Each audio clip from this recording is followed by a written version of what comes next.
ಇದರಲ್ಲಿ ಹೊಸೂರು, ಕೊಲ್ಲೂರು, ಏಳ್ದಿತ್ತು, ಮುದೂರು, ಗೋಳಿಹೊಳೆ, ಜಡ್ಕಲ್ಲು, ಇಡೂರು ಕುഞ്ഞാಡಿ, ಕೆರಾಡಿ, ಹಳ್ಳಿಹೊಳೆ, ಆಲೂರು, ಚಿತ್ತೂರು, ಬೆಳ್ಳಾಳ, ಒಣಸೆ, ಹೊಸಂಗಡಿ, ಮಚ್ಚಟ್ಟು, ಸೇಡಿಮನೆ, ಮಡಮಕ್ಕಿ ನಮ್ಮ ಬರುವುದಿಲ್ಲ, ಸೇಡಿಮನೆ, ಮಚ್ಚಟ್ಟು. ಇದಿಷ್ಟು ಗ್ರಾಮಗಳು ನಮ್ಮಲ್ಲಿ ಸೇರ್ತವೆ. ನಮ್ಮ ಒಂದು ಕಸ್ತೂರಿ ರಂಗನ ವರದಿಗೆ ನಮ್ಮ ಕ್ಷೇತ್ರದಿಂದ ಮೇನ್ ಆಗಿ ಗ್ರಾಮಗಳು ಇರಬಾರದು. ಪ್ಯಾಚಿ ಫಾರೆಸ್ಟ್ ಅಂತ ಹೇಳಿದ್ರೆ ಈಗ ನಮ್ಮ ಚಿತ್ತೂರು ಪ್ಯಾಚಿ ಫಾರೆಸ್ಟ್, ಅದು ಒಂದು ನಿರ್ದಿಷ್ಟ ಚದರ ಕಿಲೋಮೀಟರ್ ಇಂತಿಷ್ಟು ಪ್ರಾಣಿ ಅಂತ ಇದೆ. ಅದು ಬೇರೆಯವ್ರ ಹತ್ರ ಕಳಿಸಿಕೊಡು ಕೇಳಿದ್ರೆ ಅವರು ಕಳಿಸಿಕೊಟ್ಟಿಲ್ಲ. ಆ ಪ್ರಾಣಿ ಸಂಖ್ಯೆ ಇರಬೇಕು, ಇಂತಿಷ್ಟು ವಿಸ್ತೀರ್ಣದ ಒಂದು ಅಭಯಾರಣ್ಯ ಅಥವಾ ಅರಣ್ಯ ಇರಬೇಕಂತ ಒಂದು ಆ ಮಾನದಂಡದ ಪ್ರಕಾರ ಹೋದ್ರೆ ನಮ್ಮ ಹೆಚ್ಚಿನ ಗ್ರಾಮಗಳು ಆ ಮಾನದಂಡದ ಅಡಿಯಲ್ಲಿ ಬರುವುದಿಲ್ಲ. 1 ಚದರ ಕಿಲೋಮೀಟರ್ ಅಲ್ಲಿ 100ಕ್ಕಿಂತ ಹೆಚ್ಚು ಜನರು ಇರಬಾರದು, ಈ ಸೂಕ್ಷ್ಮ ಗ್ರಾಮಗಳಲ್ಲಿ ಇರಬಾರದಂತ ಇದೆ. ನಮ್ಮ ಪ್ರದೇಶದಲ್ಲಿ 2001ರ ಸೆನ್ಸಸ್ ತಗೊಂಡ್ರು ನಮ್ಮ ಪ್ರದೇಶದಲ್ಲಿ 100ಕ್ಕಿಂತ ಜಾಸ್ತಿ ಇದ್ದಾರೆ 1 ಚದರ ಕಿಲೋಮೀಟರ್. ಆ ಮಾನದಂಡವನ್ನು ತಗೊಂಡ್ರು ಕೂಡ ನಮ್ಮ ಹೆಚ್ಚಿನ ಗ್ರಾಮಗಳು ಈ ಕಸ್ತೂರಿ ರಂಗನ ವರದಿಗೆ ಸೇರ್ಪಡೆ ಆಗುದಿಲ್ಲ. ಮತ್ತೆ 60% ಅರಣ್ಯ, 60% ಅರಣ್ಯಕ್ಕಿಂತ ಜಾಸ್ತಿ ಇದ್ರೆ ಮಾತ್ರ ಕಸ್ತೂರಿ ರಂಗನ ವರದಿ ಸೇರಿಸ್ಬೇಕಂತ ಉಂಟು. ಉದಾಹರಣೆಗೆ ನಾವು ಕಳ್ಸರಿ ಚಿತ್ತೂರಿಂದ ಅರ್ಜಿ ಕೊಟ್ಟಿತ್ತು, ನಮ್ಮದು ಅರಣ್ಯ ಪ್ರದೇಶ 38%. ನಾವೇ ಸರ್ವೆ ಮಾಡಿ ನಾವು ಅಂದಾಜು ನಮ್ಮ ರೈತರ ಕುಮ್ಕಿಯನ್ನು ಸೇರಿಸಿದ್ದಾರೆ, ರೈತರ ತೋಟವನ್ನು ಸೇರಿಸಿದ್ದಾರೆ, ಬಿಲ್ಡಿಂಗ್ಗಳೆಲ್ಲ ಸೇರಿಸಿದ್ದಾರೆ. ಆ ಪ್ರದೇಶಗಳನ್ನು ಸೇರಿಸಿ ಅವ್ರು ಲೆಕ್ಕ ಹಾಕಿದ್ದಾರೆ. ನಾವು ಅದನ್ನು ಕಳಸರಿ 2015ರಲ್ಲಿ ನಾವು ಕೊಡುವಾಗ ಇದನ್ನೆಲ್ಲ ಲೆಕ್ಕ ಮಾಡಿದಾಗ ನಮ್ದು 38%. ಮತ್ತೆ ಅದರಲ್ಲಿ ಕಸ್ತೂರಿ ರಂಗ ವರದಿಯಲ್ಲಿ ಕಾಣಿಸಿದ್ದಾರೆ ಸೂಕ್ಷ್ಮ ಪರಿಸರ ವಲಯ ಅಂತ. ಸೂಕ್ಷ್ಮ ಪರಿಸರ ವಲಯ ಅಂತ ಹೇಳಿದ್ರೆ ಆ ಏರಿಯಾ ಎಲ್ಲವನ್ನ ಒಂದಾಗಿ ಮಾಡುವಂಥದ್ದು, ಜನವಸತಿ ಪ್ರದೇಶವನ್ನು ಕೂಡ ಸೇರಿಸಿ ಮಾಡಿದ್ದಾರೆ. ಅದು ಅವರು ಏನು ಹೇಳಿದ್ದಾರೆ, ಆ ವರದಿ ಕೊಡುವಾಗ ಇದನ್ನ ವೈಜ್ಞಾನಿಕವಾಗಿ ತಳಮಟ್ಟದಲ್ಲಿ ಅದನ್ನು ವೆರಿಫಿಕೇಶನ್ ಮಾಡಿ ಅದನ್ನ ಬಿಡಿ ಅಂತ. ಆದರೆ ಇಲ್ಲಿವರೆಗೂ ನಮ್ಮ ಯಾವ ಸರ್ಕಾರದವರು ಅದನ್ನ ವೆರಿಫಿಕೇಶನ್ ಮಾಡಲಿಲ್ಲ. ಪ್ರತಿಯೊಬ್ಬ ಜನಪ್ರತಿನಿಧಿ ಏನು ಮಾಡಿದ್ದಾನೆ, DFO ಹತ್ರ ಅಂಕಿಅಂಶ ಕೇಳುದು, DC ಹತ್ರ ಅಂಕಿಅಂಶ ಕೇಳುದು, ಈ DC ವಿಲೇಜ್ ಅಕೌಂಟೆಂಟ್ ಹತ್ರ ಕೇಳುದು, RI ಹತ್ರ ಕೇಳುದು. ಇದನ್ನ ಬರೋದು ಅಲ್ಲಿ ನಾವು ಮಾಡುವುದಿಲ್ಲ, ನಾವು ಅನುಷ್ಠಾನ ಮಾಡುವುದಿಲ್ಲ, ನಮ್ಗೆ ಅನ್ಯಾಯ ಆಗ್ತಾ ಇದೆ ಅಂದ್ರೆ ಡೆಲ್ಲಿ ಕಳಿಸು. ಕೇರಳದಲ್ಲಿ ಏನು ಮಾಡಿದ್ದಾರೆ, ಅವರು ವೆರಿಫಿಕೇಶನ್ ಮಾಡಿದ್ದಾರೆ, ಫಿಸಿಕಲ್ ಸರ್ವೆ ಮಾಡಿದ್ದಾರೆ. ಫಿಸಿಕಲ್ ಸರ್ವೆ ಮಾಡಿ ಅರಣ್ಯ ಎಷ್ಟು, ತೋಟ ಎಷ್ಟು, ಮತ್ತೊಂದೆಷ್ಟು ಎಲ್ಲವನ್ನು ಮಾಡಿ ಅವರು ಕೊಟ್ಟಿದ್ದಾರೆ. ಮತ್ತೆ ಇದಕ್ಕೆ ಬಫರ್ ಝೋನ್ ಇದೆ, 10 ಕಿಲೋಮೀಟರ್, ಒಂದು ಸೂಕ್ಷ್ಮ ಪ್ರದೇಶದಿಂದ 10 ಕಿಲೋಮೀಟರ್ ವರೆಗೆ ಬಫರ್ ಝೋನ್ ಕೊಟ್ಟಿದ್ದಾರೆ. ಅದನ್ನು ಕೂಡ ಕಡಿಮೆ ಮಾಡಲು ಕಳಸರಿ ವಿನಂತಿ ಮಾಡಿದ್ದೇವೆ ನಾವು 2015ರಲ್ಲಿ. ಅದು ಏನಾಗಿದೆ ಅಂತೇಳಿ ಇವತ್ತು ಇಲ್ಲ. ಅದು ಬಹಳ ಪ್ರಾಮುಖ್ಯ. ಅದು ನಮ್ಮ ಬೇಡಿಕೆ ಏನಂತ ಹೇಳಿದ್ರೆ, ಈಗ ನಾನು ಸಮಾನ ಮನಸ್ಕರಲ್ಲಿ ಚರ್ಚೆ ಮಾಡಿದಾಗ, ಈಗ ಉದಾಹರಣೆಗೆ ಇದು ಅಭಯಾರಣ್ಯ ಆದರೆ 0 ಬಫರ್ ಝೋನ್ ಮಾಡಬೇಕು. 0 ಬಫರ್ ಝೋನ್ ಮಾಡದೇ ಇದ್ರೆ ನಾವು ಅವರ ಎಲ್ಲ ಒಂದು ರೆಸ್ಟ್ರಿಕ್ಷನ್ಗಳಿಗೆ ಒಳಗಾಗುವಂತ ಸಾಧ್ಯತೆ ಇದೆ. ಮತ್ತೊಂದು ವಿಷಯ ಅಂತ ಹೇಳಿದ್ರೆ, ಭೌತಿಕ ಪರಿಶೀಲನೆ ಮಾಡಿ ಕೊಡಿ ಅಂತ ಕೇಂದ್ರದವರು ಕೇಳಿದ್ದಾರೆ. ಇಲ್ಲಿ ನಮ್ಮ ಸರ್ಕಾರದವರಿಗೆ, ಜನಪ್ರತಿನಿಧಿಗಳಿಗೆ ಮತ್ತು ಅಧಿಕಾರಿಗಳಿಗೆ ಯಾವ ಇಂಟ್ರೆಸ್ಟು ಇಲ್ಲ. ಈವನ್ ಡಿಸಿಗೂ ಕೂಡ ಆರ್ಡರ್ ಇದೆ. ಯಾಕಂತ ಹೇಳಿದ್ರೆ ಇದು ಹಸಿರು ಪೀಠದಲ್ಲಿದೆ. ಹಸಿರು ಪೀಠದಲ್ಲಿ ಇರುವುದರಿಂದ ಆ ಪೀಠದ ಆರ್ಡರು ಚೀಫ್ ಸೆಕ್ರೆಟರಿಗಾಗಿ, ಚೀಫ್ ಸೆಕ್ರೆಟರಿಯಿಂದ ಜಿಲ್ಲಾಧಿಕಾರಿಗಳಿಗೆ ಬಂದಿದೆ. ಮತ್ತೆ ಇದರಲ್ಲಿ ಸಚಿವ ಸಂಪುಟ ಉಪಸಮಿತಿ ಇದೆ, ಅವರು ಕೂಡ ಯಾವುದೇ ಒಂದು ರೀತಿಯ ಇದು ಫಿಸಿಕಲ್ ವೆರಿಫಿಕೇಶನ್ ಬಗ್ಗೆ ಯಾವ DCಗೂ ಯಾವುದೂ ಆರ್ಡರ್ ಕೊಟ್ಟದಿಲ್ಲ. ಅರಣ್ಯ ಇರುವುದು ಅನ್ನೋದು ಈಗ 30 ಗ್ರಾಮ, ನಮ್ಮ ಉಡುಪಿ ಜಿಲ್ಲೆಯಲ್ಲಿ 32 ಗ್ರಾಮ, ಎಷ್ಟು 32 ಗ್ರಾಮ 32 ಗ್ರಾಮ 36 ಗ್ರಾಮದಲ್ಲಿ ನಮ್ಮ ಕೃಷಿ ಭೂಮಿ, ಪ್ಲಾಂಟೇಶನ್, ತೋಟಗಾರಿಕೆ ಇದನ್ನೆಲ್ಲ ಬಿಡಬೇಕು. ನಾವು ಕುಮ್ಕಿಯಲ್ಲಿ ಕೃಷಿ ಮಾಡಿದ್ದೇವೆ, ಅದನ್ನು ಕೂಡ ಬಿಡಬೇಕು. ಅದು ಕೂಡ ಅರಣ್ಯ ಅಂತಲೇ ಇದೆ.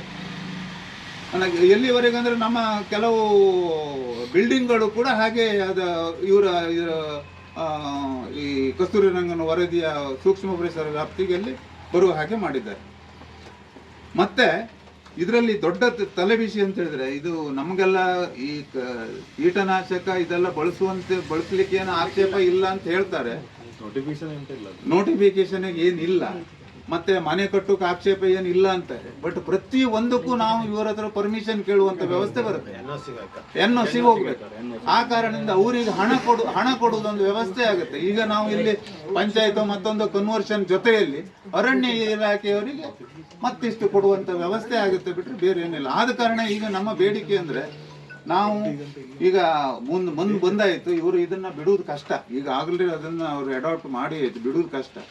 ಆದರೆ ನಮ್ಮ ಬಫರ್ ಝೋನನ್ನು ಜೀರೋ ಮಾಡ್ಕೊಂಡು ನಮ್ಮ ಫಿಸಿಕಲ್ ವೆರಿಫಿಕೇಶನ್ ಮಾಡಿ ನಮ್ದೆಲ್ಲ ಕಾಪಾಡಿಕೊಳ್ಳುವಂತ ಒಂದು ಹೊಣೆಗಾರಿಕೆ ನಮ್ಮೆಲ್ಲರಲ್ಲಿದೆ. ಯಾವ್ದು ಏನಂದೇಳಿ ಸರಿ ಇಲ್ಲ.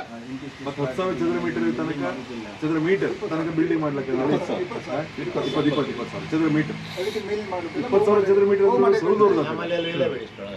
ಇಲ್ಲಿ ಎಲ್ಲೂ ಅದರ ಅಂತ ಬಿಲ್ಡಿಂಗ್ ಅಗತ್ಯವೇ ಇಲ್ಲ. ಅಂದ್ರೆ ಬಫರ್ 10 ಕಿಲೋಮೀಟರ್ ಇದೆ, 10 ಕಿಲೋಮೀಟರ್ ಆಸ್ಪತ್ರೆ ಮಾಡೋದಿಲ್ಲ ಅಂದ್ರೆ ಹೊಯ್ಂಗಿ ಕ್ವಾರಿ,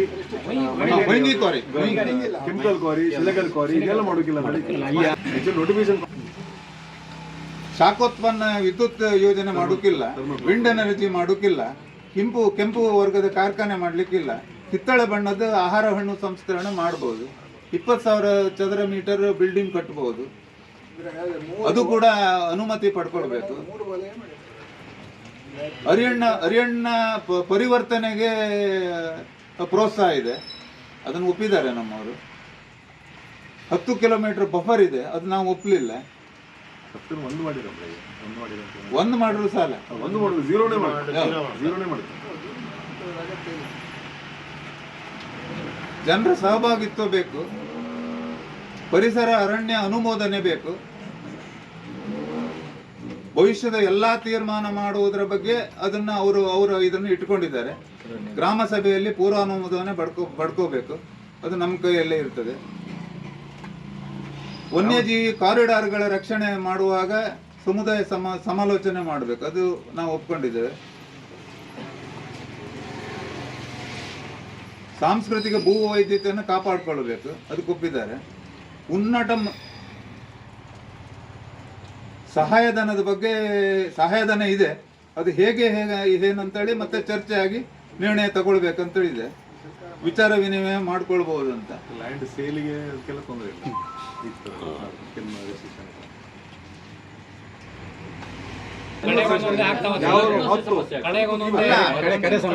ಅಲ್ಲ, ಈಗ ನಾವು ಹೇಳದಂತ ಒಂದು 4-5 ಆದ್ರೂ ಕೂಡ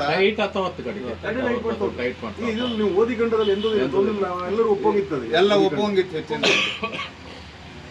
ಮತ್ತೆ ಭೂಮಿಯ ಏರಿಳಿತ 800 ಮೀಟರ್ಗಿಂತ ಕಮ್ಮಿ ಇರುವುದನ್ನ ಈ ಸೂಕ್ಷ್ಮ ಪ್ರದೇಶಕ್ಕೆ ಹಾಕಬಾರದು ಅಂತ ಹೇಳಿದೆ. ನಮ್ದು ಎಲ್ಲರೂ 800 ಮೀಟರ್ಗಿಂತ ಕಮ್ಮಿ ಇದೆ ನಮ್ದು ಏರಿಳಿತ. ಆದ ಕಾರಣ ನಮ್ದು ಸೇರಿಸು ಸರಿಯಲ್ಲ. ಕಾಡಿನ ಪ್ರಾಣಿಗಳ ಪ್ರಮಾಣ ಕಡಿಮೆ ಇದೆ, ಆದ್ರಿಂದ ನಮ್ದು ಸೇರಿಸಬಾರ್ದು. ನಮ್ಮ ಊರುಗಳು ಈಗೆಲ್ಲ ಸ್ವಲ್ಪ ಜಾಸ್ತಿ ಅದು. ಇದಿಷ್ಟು ಸಂಕ್ಷೇಪವಾಗಿ ಮೂಕಾಂಬಿಕಾ ಅಭಯಾರಣ್ಯ ನಮ್ಮ ವ್ಯಾಪ್ತಿಯಲ್ಲಿ ಇತ್ತು. ಒಂದು ಮಾನದಂಡ ಬಿಟ್ಟರೆ ಬೇರೆ ಉಳಿದ ಯಾವ ಮಾನದಂಡ ನಮ್ಗೆ ಅಪ್ಲೈ ಆಗ್ತಿಲ್ಲ. ಯಾವುದೇ ಅಪ್ಲೈ ಆಗ್ತಿಲ್ಲ, ಆಲ್ಮೋಸ್ಟ್ ಯಾವುದೇ ಅಪ್ಲೈ ಆಗ್ತಿಲ್ಲ. ಈಗ ನಾನು ಎಲ್ಲರ ಹತ್ರ ಚರ್ಚೆ ಮಾಡಿದ ಹಾಗೆ ನನಗೆ ತಿಳಿದ ಮಟ್ಟಿಗೆ ನಾವು ಗಡುವು ಬಗ್ಗೆ ಬಹಳ ತಲೆಬಿಸಿ ಮಾಡ್ಕೊಳ್ಳೋದು ಬೇಡ ಅಂತ ಎಲ್ಲರೂ ಹೇಳಿದ್ದಾರೆ. ಗಡುವಿನ ಬಗ್ಗೆ ಏನು ಆಲೋಚನೆ ತಲೆಬಿಸಿ ಮಾಡ್ಕೊಬೇಡ, ನಾವು ಏನು ಮಾಡಬಹುದು ಅಂತ. ಈಗ ಒಬ್ಬರು ಪರಿಣತರು ಏನು ಹೇಳ್ತಾರೆ ಕೇಳಿದ್ರೆ, ನೀವು ಪ್ರತಿಭಟನೆ ನಾವು ಆಮೇಲೆ ಡಿಸೈಡ್ ಮಾಡುವ. ನಾನು ಹೇಳೋದು ಪ್ರತಿಭಟನೆಯಿಂದ ಏನು ಪ್ರಯೋಜನ ಇಲ್ಲ ಅಂತ ಪರಿಣತರು ಹೇಳ್ತಾರೆ. ನೀವು ನಮ್ಮ ಜನಪ್ರತಿನಿಧಿಗಳು, ಅಧಿಕಾರಿಗಳು ಈ ಫಿಸಿಕಲ್ ವೆರಿಫಿಕೇಶನ್, ಭೌತಿಕವಾದ ಇದನ್ನ ತಪಾಸಣೆಯನ್ನ ಮಾಡೋದು ಪ್ರಾಮುಖ್ಯ. ಅದರ ರಿಪೋರ್ಟೇ ಮೇನ್. ಆ ರಿಪೋರ್ಟ್ ನಮ್ಮ ಜಿಲ್ಲೆಯಲ್ಲಿ ಮಾಡಿ ಪರಿಣಿತರು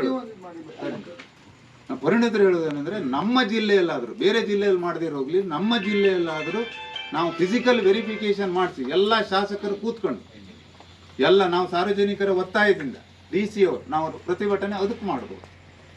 ಅದನ್ನ ಮಾಡಿ ಫಿಸಿಕಲ್ ವೆರಿಫಿಕೇಶನ್ ಮಾಡುವ ಹಾಗೆ ಮಾಡಿ ನಮ್ಮದನ್ನ ರಾಜ್ಯ ಸರ್ಕಾರಕ್ಕೆ ಕಳಿಸಿ, ರಾಜ್ಯ ಸರ್ಕಾರದವರು ಉಳಿದವ್ರದ್ದು ಮಾಡದೇ ಇದ್ರು ಅಡ್ಡಿಲ್ಲ, ನಮ್ಮದನ್ನ ಕೇಂದ್ರಕ್ಕೆ ಕಳಿಸ್ಬೇಕು, ಇಲ್ಲ ಹಸಿರು ಪೀಠಕ್ಕೆ ಕಳಿಸ್ಬೇಕು. ಒಂದು ವೇಳೆ ಅವರು ಹಸಿರು ಪೀಠಕ್ಕೆ ಅವರು ಕಳಿಸದೇ ಇದ್ರೆ ನಾವೇ ಆ ವರದಿಯನ್ನ ಜಿಲ್ಲಾಧಿಕಾರಿ ಮುಖೇನ ತಗೊಂಡು ನಾವು ಮೇಲೆ ಹಸಿರು ಪೀಠಕ್ಕೆ ನಾವು ಪ್ರೈವೇಟ್ ಆಗಿ ಕಂಪ್ಲೇಂಟ್ ಹಾಕುವ ವ್ಯವಸ್ಥೆಯನ್ನು ಮಾಡಬಹುದು ಅಂತ ಪರಿಣಿತರು ಹೇಳುತ್ತಾರೆ. ಎರಡನೇದಾಗಿ ನಿಮ್ಗೆ ಈ ಸ್ಟ್ರೈಕ್ಗಳು ಬೇಡ ಅಂತ ಹೇಳಿಯಲ್ಲ. ಈಗ DC ಬಂದು ನನ್ನ ಆರ್ಡರ್ ಇದೆ, ಅದು ಆರ್ಡರ್ ಕಾಪಿ ಕೊಡ್ತೆ ಅಂತ ಹೇಳಿದರೆ, ಆ ಆರ್ಡರ್ ಕಾಪಿ ಪ್ರಕಾರ ನಮ್ಮಲ್ಲಿ ಫಿಸಿಕಲ್ ವೆರಿಫಿಕೇಶನ್ ಮಾಡಲಿಲ್ಲ. ಅದು ವೆರಿ ಇಂಪಾರ್ಟೆಂಟ್. ನಾವೀಗ DC ಮೇಲೆ ಬಿಗಿಲಾಗಿ ರಾಜ್ಯ ಸರ್ಕಾರದ ಮೇಲೆ, DC ಅವರು ಮಾಡದಿದ್ರು ರಾಜ್ಯ ಸರ್ಕಾರದ ಒಂದು ಅನುಮತಿ ಬೇಕಾಗುತ್ತೆ. ರಾಜ್ಯ ಸರ್ಕಾರದವರು ಫಿಸಿಕಲ್ ವೆರಿಫಿಕೇಶನ್ ಮಾಡೋ ಹಾಗೆ DC ಮೇಲೆ ಒತ್ತಡ ತರಬೇಕು, ನಾವು ಕೂಡ DC ಮೇಲೆ ಒತ್ತಡ ತರುವ ಹಾಗೆ. ಮತ್ತೆ ಅದು ಈಗ ನೋಡಬೇಕು, DCಗೆ ಅದನ್ನ ಫಿಸಿಕಲ್ ವೆರಿಫಿಕೇಶನ್ ಮಾಡೋ ಆರ್ಡರ್ ಬಂದಿದೆ ಅಂತ ನಮ್ಮವರ ತಿಳುವಳಿಕೆ ಪ್ರಕಾರ. ಡಿಸಿಗೆ ಆರ್ಡರ್ ಬಂದಿದೆ, ಅವರು ಅದನ್ನು ಮಾಡಿಲ್ಲ ಅಂದರೆ ಅವರು ಗಡಿಬಿಡಿಯಲ್ಲೇ ಇದೆ ಯಾವುದು ಮೀಟಿಂಗ್ಗಳನ್ನು ಮಾಡಿ ಅಧಿಕಾರಿಗಳು ಕೊಟ್ಟ ಅಂಕಿಅಂಶವನ್ನು ತಗೊಂಡು ಹೋಗಿದ್ದಾರೆ. ಮತ್ತೆ ಇದೀಗಳು ನಾವು ಜನರು ಕೂಡ ನಾವೆಲ್ಲರೂ ನಮ್ಮ ಒಂದು ಊರಿನಲ್ಲಿ ಒಂದು ಪ್ರಮುಖರು ಮತ್ತಿಷ್ಟು ಜನ ಒಟ್ಟಾಗಿ ಫಿಸಿಕಲ್ ವೆರಿಫಿಕೇಶನ್ ಮಾಡುವುದರ ಬಗ್ಗೆ ಜ್ಞಾನ ಬೆಳೆಸ್ಕೊಂಡು ಎಲ್ಲಿ ಏನಿದೆ ಅಂದ್ರೆ ಇದನ್ನೀಗ ಮನ್ಸು ಮಾಡಿದ್ರೆ ಕೆಲವರು ಹೇಳೋ ಪ್ರಕಾರ 15 ದಿವಸದಲ್ಲಿ ನಮ್ಮ ಒಂದು ಗ್ರಾಮ ಇದೆ, 15 ಗ್ರಾಮವನ್ನು ಸರ್ವೆ ಮಾಡ್ಬೋದು ಅಂತ ಹೇಳ್ತಾರೆ. ಯಾಕಂತ ಹೇಳಿದ್ರೆ ತಹಸೀಲ್ದಾರ್ ಕಳಿಸ್ಬೇಕಾಗಿರೋದಿಷ್ಟೇ, ಅರಣ್ಯ ಇಲಾಖೆಯವರು ಮತ್ತೆ ರೆವಿನ್ಯೂ ಇಲಾಖೆ ಬಂದ್ರೆ ಇದು ಏನು ಸಂಕಲಿ ಹಿಡಿದು ಅಳೋದಲ್ಲ, ಅಂದಾಜು ಈಗ ಸರ್ವೆ ನಂಬರ್ ಗೊತ್ತಲ್ಲ, ಮೆಷಿನ್ ಇತ್ತಲ್ಲ, ಆ ಪ್ರಕಾರ ಸರ್ವೆ ಮಾಡೋದ್ರ ಬಗ್ಗೆ ನಾವು ಒಂದೊಂದು ಇದನ್ನು ಮಾಡ್ಕೊಳ್ಬೇಕು. ನಮ್ಮೊಳಗೆ ಒಂದು ತಂಡವನ್ನ ಮಾಡ್ಕೊಳ್ಬೇಕು.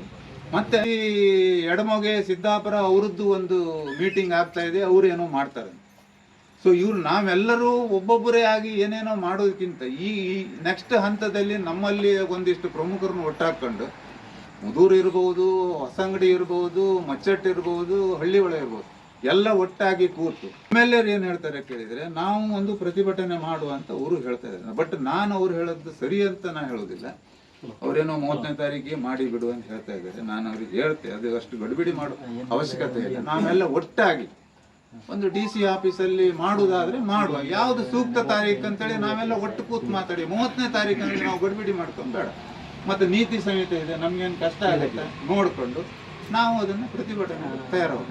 ಈಗ ಏನಂತ ಹೇಳಿದ್ರೆ ಈ ನಮ್ಮ ಗ್ರಾಮದಲ್ಲಿ ನಾವು ಒಂದು 4-5 ಜನ 5 ಜನ ತಿಳುವಳಿಕೆ ಇರುವವರು ಪ್ರಭಾವಿಗಳು ಒಂದಿಷ್ಟು ನಾವು ಒಟ್ಟಾಗಿ ನೆಕ್ಸ್ಟ್ ಏನು MLA ಅವ್ರ ಮೀಟಿಂಗ್ ಮಾಡಲಿ ಅಥವಾ ನಾವು ಎಲ್ಲರೂ ಒಟ್ಟಾಗಿ ಮೀಟಿಂಗ್ ಮಾಡಲಿ, ಅದಕ್ಕೆಲ್ಲ ಬಂದು ನಾವು ಸಲಹೆ ಸೂಚನೆ ಕೊಟ್ಟು ನಾವು ಹೇಗೆ ಮಾಡ್ಬೋದು ಅನ್ನೋ ಯೋಚನೆ ಮಾಡ್ಬೋದು ಅಂತ ನನ್ನ ಅನಿಸಿಕೆ.